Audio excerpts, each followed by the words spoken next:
If you have a good horse, you think that maybe it'll happen to you, maybe as a trainer or an owner or a jockey, that you might be the one that will be blessed with what is a rare feat in sports, and that's to have a Triple Crown winner.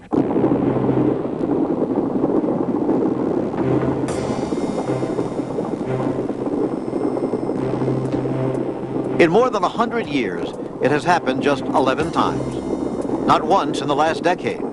That's winning the Triple Crown. Running a thoroughbred, uncertain, unpredictable, to successive victories in the world's greatest horse race, the legendary Kentucky Derby at historic Churchill Downs, the Preakness in Maryland, an impossible 14 days later, and then, a mere 5 weeks after the Derby, the final and most formidable challenge, New York's Belmont Stakes. Horse races of dreams and despair, of fortune and failure, of hope and heartbreak. The Triple Crown. In all of sport, the most difficult crown to win, the brightest to wear.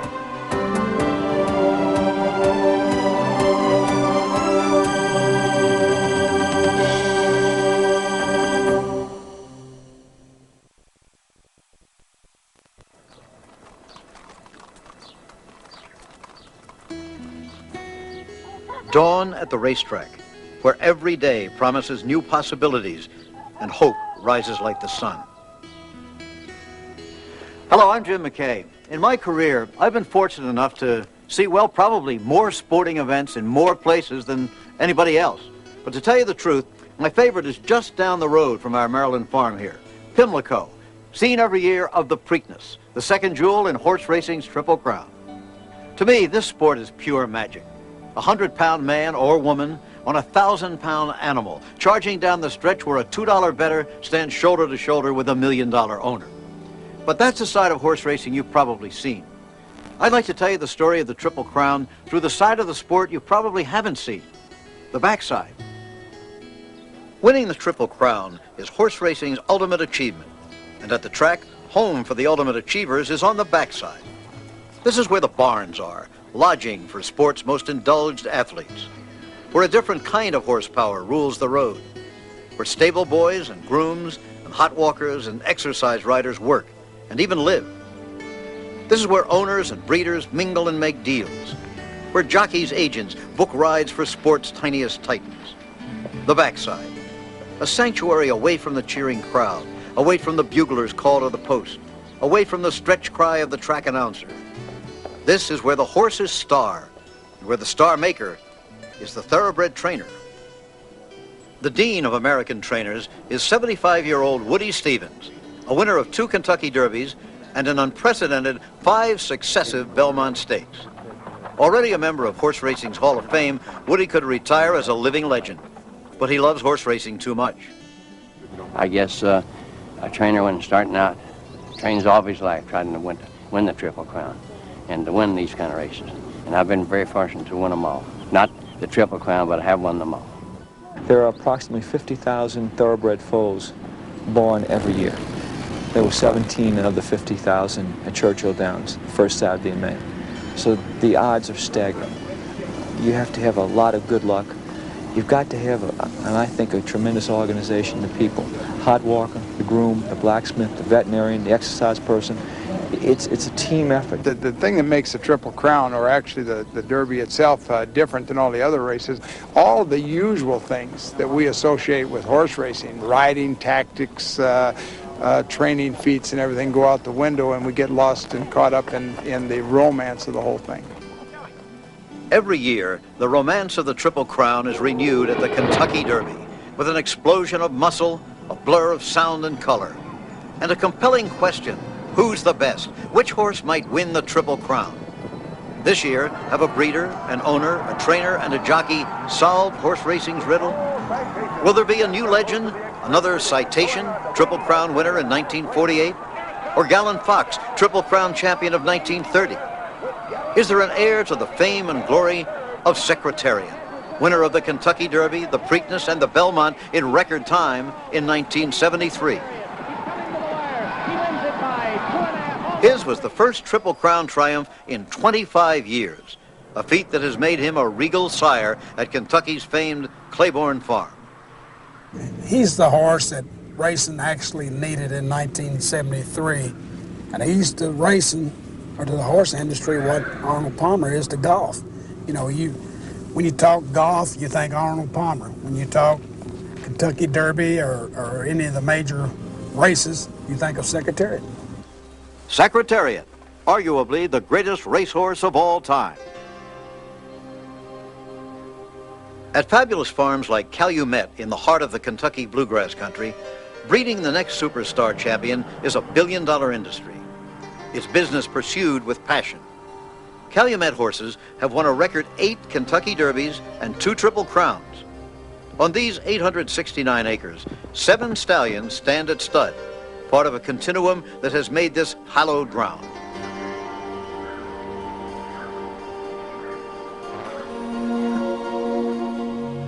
And playground for the next generation of champions. Colts and fillies who may inherit the speed and stamina of their fathers, like Affirmed and Alidar, who ran first and second in each of the 1978 Triple Crown races. But it's going to be Affirmed. Affirmed and Steve Cawthon is going to win this 104th running of the Kentucky Derby. Alidar is second, believe it third.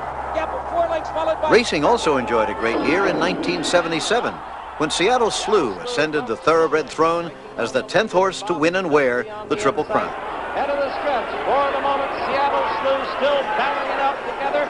And here's from Dusty. Purchased as a yearling at a Kentucky sale at the incredible bargain price of $17,500, Seattle Slew would win $1.2 million in his racing career.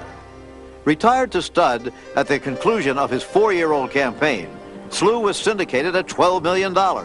Like any other blue chip stock, the value has increased greatly over the years. Seattle Slew produced 3 champions from his first 2 crops and has consistently been one of the world's leading sires. I guess the reality of it is that there's a tremendous amount of responsibility to do the job properly for the syndicate and for the mare owner. It is a very high-risk, speculative venture. The people who take part in this kind of a venture, for the most part, are trying to breed a great horse, and some of them will lose their money and a few will win big. Racing is very competitive and it is high risk, and in any given race there's 10 or 20 starters and there are 9 or 19 losers. There's 1 winner, and that is the way the horse business is. We're not looking for a lot of decent horses, we're looking for 1 great horse. A search that is both breeder's science and buyer's luck. For some will look and never find a great horse, and others may find a great horse almost without looking. I think that when we are selling yearlings at whatever level, whether they're $1 million yearlings in July or $2,000 yearlings in September, what we're selling is hopes and dreams. Everybody who buys a horse, everybody who gets into the horse business has to be a dreamer. This is where the dream is a way of life. The backside, where day begins before daylight and the sun never sets on the dream of a Triple Crown. In these stables are the elite of 3-year-old thoroughbreds, young horses bred and owned and trained and raced by old dreamers. In his late 50s, jockey Bill Shoemaker is the most famous personality on the backside. He has ridden in 24 Kentucky Derbies and he's won 4. But the winningest jockey of all time has never won the Triple Crown.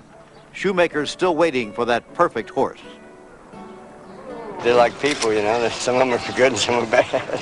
You can tell when you get on them and work them or ride them in races. It's easy to tell the ones that really have the competitive spirit and the ones that don't. Bill Shoemaker, 4 feet 11 inches tall and a giant of horse racing. And so is Pat Day, the dominant jockey at Churchill Downs. A race of the magnitude of the Kentucky Derby, the Preakness, of the Belmont, with all the prestige and all that they stand for, certainly you try to approach them as you would any other race, because a horse will pick up on the confidence of the rider, the trainer, the people involved with him, and if the people around him are confident, then the horse will run with confidence and run that much better. Like winning horses, winning jockeys have their own style. Lafitte Pincay's is total dedication to being the best, the only way to win the Triple Crown.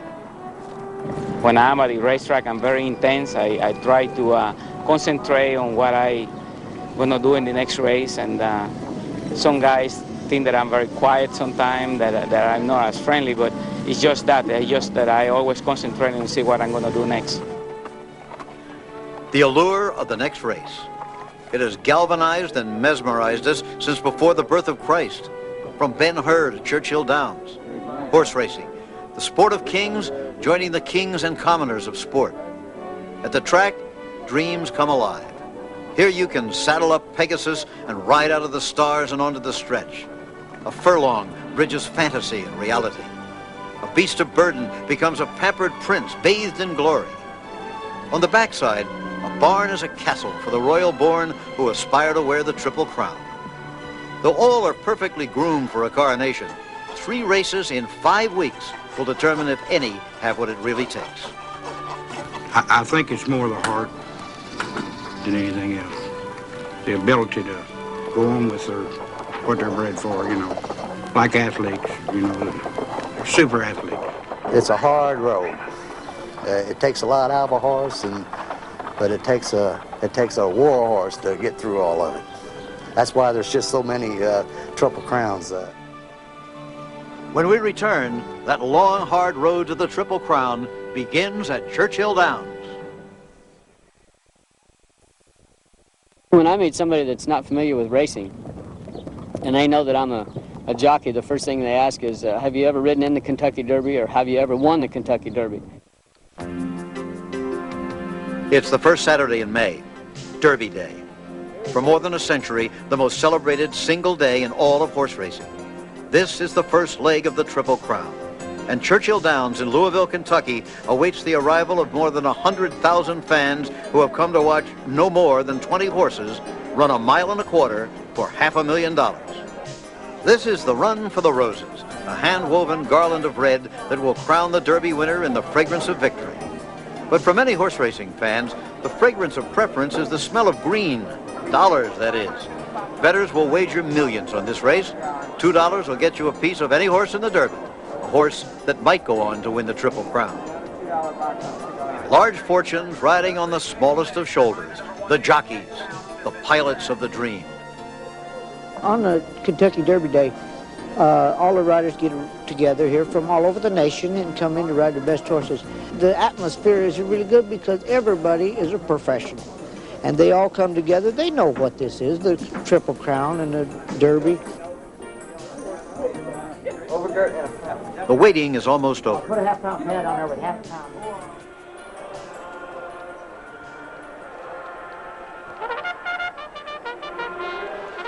Well, you come down there, and when you go on the track and you hear the my old Kentucky home, it's just something great. Everybody get the chills, and it's just great, you know. And then you go into the race and you just hope for the best. Not only is there pressure, but excitement. You worry about what you have done, what you didn't do, what you wanted to do. You want to run someplace and hide, but there is no place to hide. And once you get the saddle on the horse and he walks out of the paddock onto the racetrack, you've got about 12 or 13 minutes of pure agony before they put him in the starting gate. Of course, once I get on his back or on her back, well, then there's that physical contact. And a horse, especially a thoroughbred, they're extremely sensitive individuals, and they pick up on the moods of the atmosphere, you know, the moods of the people in the atmosphere. And I'm sure that if horses could speak, they could tell you right now that there's something very special coming up. Well, it's a big day, but when the bell rings, you forget everything. You concentrate on what you're supposed to do, ride the horse. You got to just forget about the crowd, forget about the atmosphere. That's the whole key of the race, is stay out of trouble and make the right moves to be able to use your horse at the right time, the right place. Well, it's a great feeling, especially, you know, like when you think you're going to win the race. Sometimes when you're riding on a favorite and a horse that's supposed to win the race, and you maybe lay in second or third, maybe fourth, and you feel like you have a ton of horse. You feel like anytime you let go, you're going to go to the lead and pass everybody and win the race. That's the greatest feeling, you know you're going to win, and you just feel confidence about it.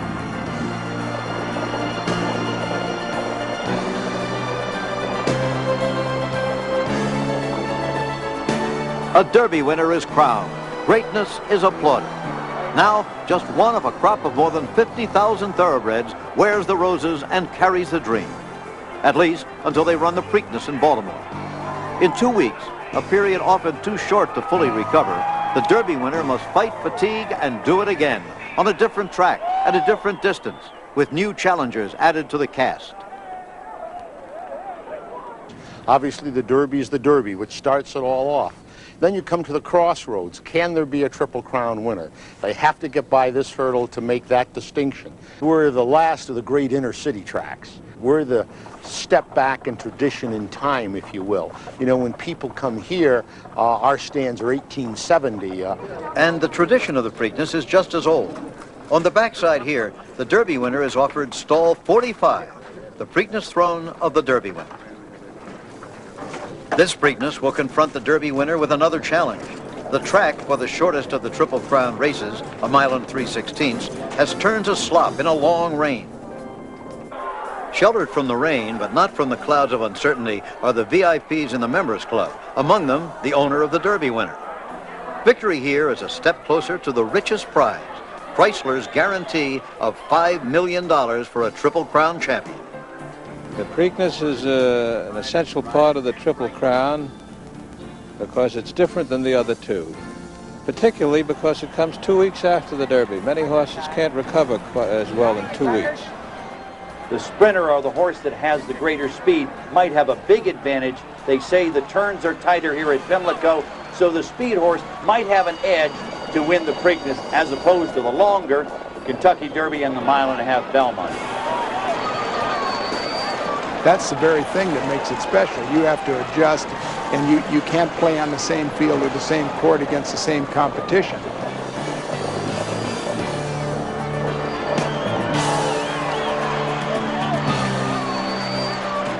They'll be affected by the texture of the racetrack. These are young horses. These are horses that they're out of kindergarten, but they're still in elementary school.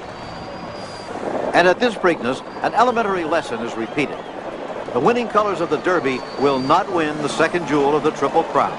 A new star has risen to triumph. But even before the paint dries on the infield weather vane, where the silks of the Preakness champion are commemorated each year, thoughts turn to the final leg of the Triple Crown, the Belmont Stakes, the test of champions, a race older than Major League Baseball, college football, and the game of basketball. Well, the main thing about the Belmont that makes it such a unique race is the distance, the 1.5 miles. And it's, as the people in the profession say, it's a classic distance, and it takes a classic horse to do it. On an oval oasis of tranquility at the edge of boisterous New York City, they'll run the Belmont Stakes.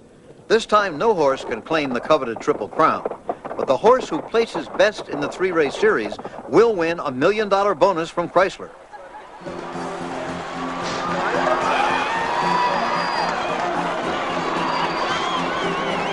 Very few American horses can go 1.5 miles successfully. They can all go 1.5 miles, but successfully is the operative word in that case.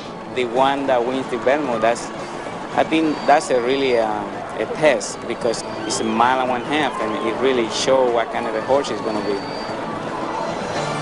The record time in the Belmont belongs to Triple Crown champion Secretariat, 2 minutes, 24 seconds. On this day, the legacy of the great chestnut galloped out of a dream and into the winner's circle on the legs of his son, Risen Star, whose triumph was enriched with the Chrysler $1 million bonus.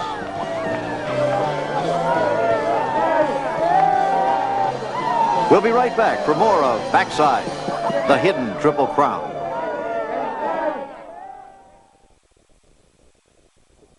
Horse racing in a lot of ways is a great equalizer and a great leveler.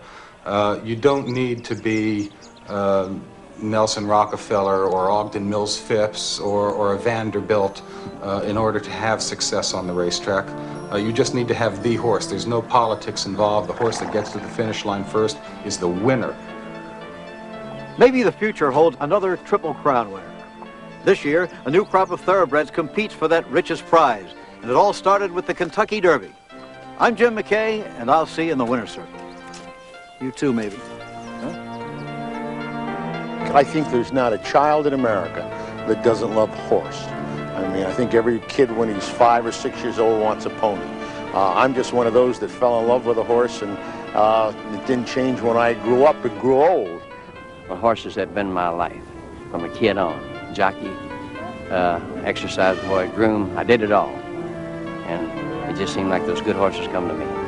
It's a wonderful thing to have that sort of communion with something as beautiful and as great as racehorse, particularly one that is great in its own right and gives you that 100% all the time, and you look at them and you know inside that they're giving you everything they've got and you're part of it. It's a wonderful feeling. The extra that makes a horse a Triple Crown winner or a great horse is the same extra that makes a human being a great achiever or a great athlete.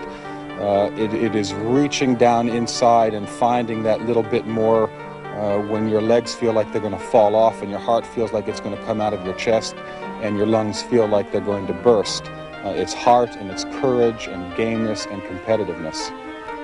I think there's no question it is absolutely the ultimate prize in racing. It's what every owner, every breeder, every jockey, every trainer, or anyone associated with racing, it's the ultimate prize. It's a dream. It's a dream. It's an honor for some people just to say they've run a horse in the Triple Crown.